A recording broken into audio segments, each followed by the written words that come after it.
Hi guys, that kind of triggers, no, I shouldn't say trigger because I'm not triggered and I understand what triggers are now and they're horrible, but that's for another video. But I'd like to get into, I don't want to talk too loud, the grooming with the special needs. I mean, my sister-in-law constantly treated me like there was something wrong with me.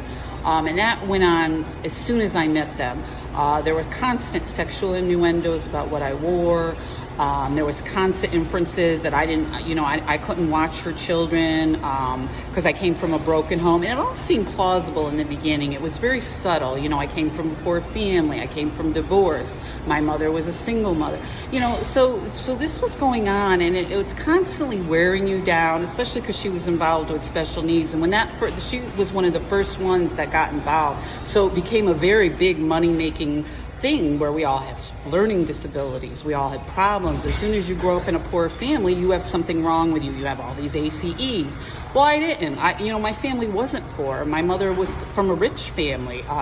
She left my father after a year. She was the abuser. And so when I met my ex-husband and his sister-in-law and his brother, the gaslighting and the grooming started with them early on, that there was something wrong with me. I was divorced. I always had to work a little harder. I came from a divorced family, yada, yada, yada. And she knew just how to do it. She knew just how to write up these lesson plans, and behind my back, which is what I would call a lesson plan, because this is how they plotted and schemed to keep me away from my assets, to financially abuse me. I mean, there were all these aunts, all these sisters had passed away at once. There was large estates, and I didn't get anything, not even some potholders from these women who I took care of over 20 years.